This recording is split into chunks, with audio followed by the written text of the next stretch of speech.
नमस्कार दोस्तों, YouTube channel Verma academy पर आप सभी का स्वागत है। दोस्तों, आप इस वीडियो में देखेंगे कि हिंदी व्यंजन वर्ण और उनका उच्चारण स्थान क्या है, किस प्रकार से इनका वर्गीकरण किया गया है। तो आइए आप इस वीडियो में देखिए, और यदि आपको वीडियो अच्छा लगे तो इसे लाइक, कमेंट और शेयर अवश्य कीजिए। आइए हम जानते हैं कि व्यंजन वर्ण क्या है। तो यह देख सकते हैं नाम में ही व्यंजन यानी कि पिछले वीडियो में आपने देखा हुआ, मैंने स्वरों का अध्ययन करवाया था। अब इस वीडियो में हम पढ़ेंगे व्यंजन। तो व्यंजन वर्ण क्या होते हैं और उनका उच्चारण स्थान, उसका विस्तृत अध्ययन हम यहाँ करेंगे। देखिए, आइए सबसे पहले हम ये जानें कि व्यंजन की परिभाषा क्या है।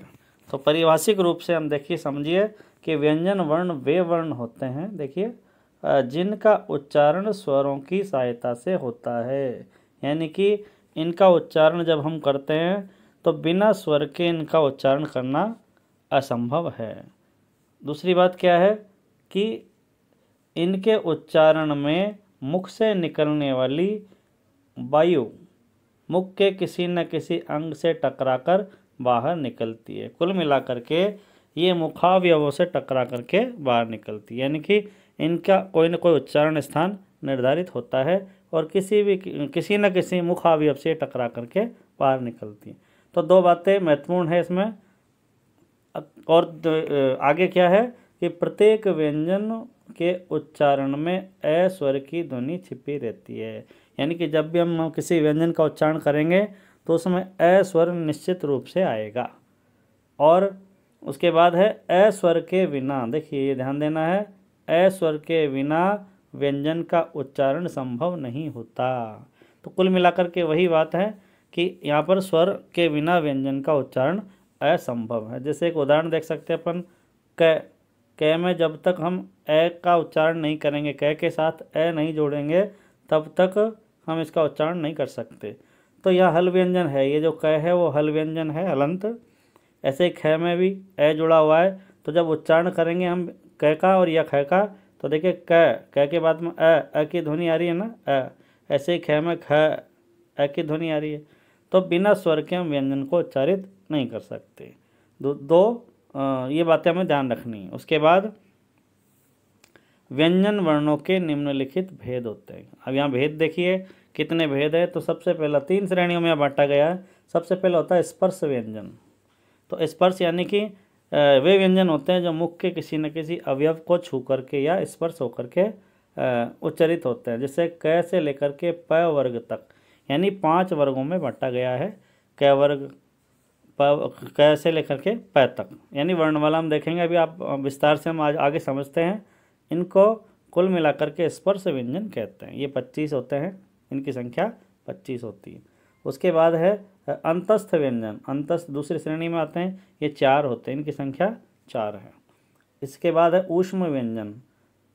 ऊष्म व्यंजन, इनकी भी संख्या 4 होती है। तो कुल मिलाकर के इनकी कुल संख्या कितनी होगी व्यंजनों की? 33 ये देखिए, इनको जोड़ने पर 33 आता है।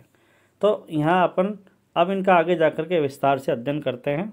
आइए, तो सबसे पहले स्पर्श व्यंजन। तो इस कौन कौन से ऐसे व्यंजन है जो स्पर्श व्यंजन की श्रेणी में आते हैं और उनका उच्चारण स्थान कहाँ कहाँ से होता है। तो दोस्तों, मैंने पहले ही आपको बताया था कि ये मुख के किसी न किसी अवयव को या अंग को छू करके बाहर निकलते हैं, या जब इनका उच्चारण करते हैं तो हमारे किसी न किसी मुखावयव से टकरा करके वायु बाहर निकलती है। जैसे पहला जो वर्ग है क वर्ग, क वर्ग का उच्चारण स्थान होता है कंठ। कंठ मतलब गला। लास्ट में जो पहला जो उच्चारण है वो कंठ से होता है। जैसे अब इसमें 5 वर्ण हैं।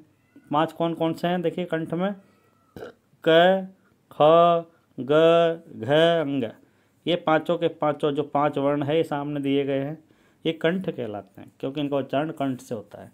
उसके बाद में दूसरी जो श्रेणी बांटी गई है वो है तालव्य, यानी तालु से। यह है च वर्ग, यानी च वर्ग की कैटेगरी में च, छ, ज, झ यहाँ आता है, और ये पांचों के पांचों वर्ण तालव्य कहलाते हैं। उसके बाद है मूर्धन्य, यानी मूर्धा, यानी हमारी जीभ ऊपर जाकर के ऊपर वाले जो मसूड़े वर्ष हैं उनको छू जाती है। जैसे ट वर्ग की श्रेणी में आगे ट, ठ, ड, ढ और ण, आप उच्चारण करके देख सकते हैं, आपकी जीभ ऊपर जाके टकराती है वर्ष से और एक झटके के साथ में वायु बाहर निकलती है। तो ये मूर्धन्य हो गया। उसके बाद में आते हैं दंत। दंत मतलब दांत, अपने जो जीभ है वो दांतों को आकर के लगती है पीछे वाले हिस्से को। तो त, थ, द, ध और न, यानी कि 5 जो वर्ण है वो दंत श्रेणी में आते हैं, ये ध्यान रखना है। इसके बाद आते हैं ओष्ठ, यानी मुख का अगला हिस्सा होता है ओष्ठ। तो ओष्ठ यानी ओठ।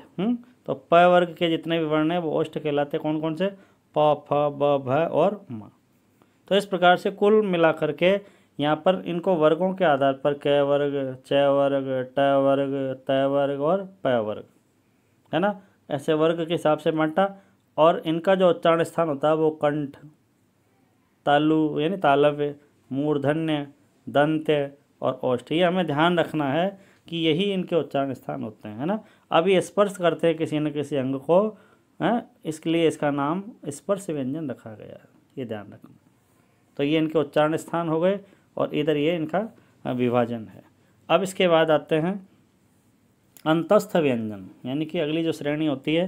अंतस्थ का मतलब क्या होता है? देखिए लिखा हुआ है, अंतस्थ का मतलब होता है बीच का या मध्य का। यानी कि ये जो व्यंजन होते हैं इनकी क्या पहचान है मैं आपको बताता हूँ कि देवनागरी लिपि में, यानी हम जो वर्णमाला लिखते हैं, इन वर्णों का स्थान कहाँ कहाँ होता है? देखिए, स्पर्श और ऊष्म व्यंजनों के मध्य होता है, इसलिए इनको हम अंतस्थ कहेंगे। यानी कि स्पर्श जो व्यंजन है वो और ऊष्म व्यंजनों के बीच की श्रेणी में इनको माना जाता है। अब क्या कारण है? देखिए, इन व्यंजनों के उच्चारण में श्वास की गति अन्य व्यंजनों से कम मिलती है। यानी कि ये जब उच्चारित होते हैं तो श्वास की गति बहुत ही धीमे निकलती है, इसलिए इनको हम अंतस्थ की श्रेणी में डालते हैं। तो आइए, ये 4 होते हैं, इनकी संख्या 4 है, य, र, ल और व। यानी कि ये 4 ही है, केवल 4 है, य, र, ल और व। तो ये अंतस्थ व्यंजन होते हैं। अब आइए आगे, व्यंजनों का अगला रूप है ऊष्म व्यंजन। ऊष्म का मतलब ऊष्मा, ऊष्मा मतलब गर्मी।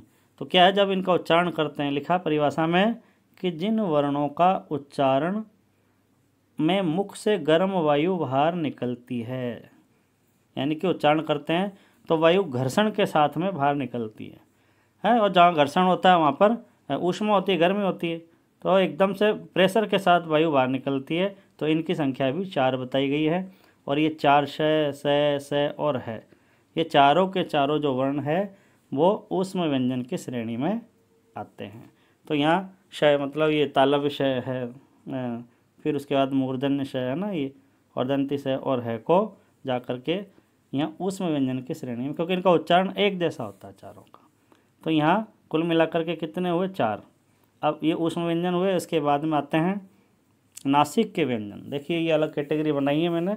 नासिक के मतलब नाक से, नासिका, नासिका से बना है नासिक है।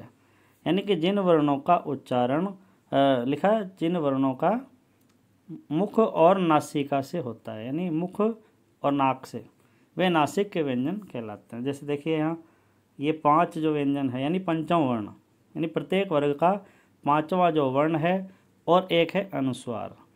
इनका उच्चारण जब हम करते हैं तो वो नाक से होता है, मुख के साथ साथ नाक से होता है। अब इसके कुछ उदाहरण अपन नीचे देख सकते हैं, जैसे गंगाधर, चंचल, डंडा, अन्न, सम्मान है। लेकिन आजकल क्या है, इनका पंचम वर्ण नहीं लिख करके हम अनुस्वार का प्रयोग कर देते हैं। तो इस प्रकार ये हुए नासिक व्यंजन।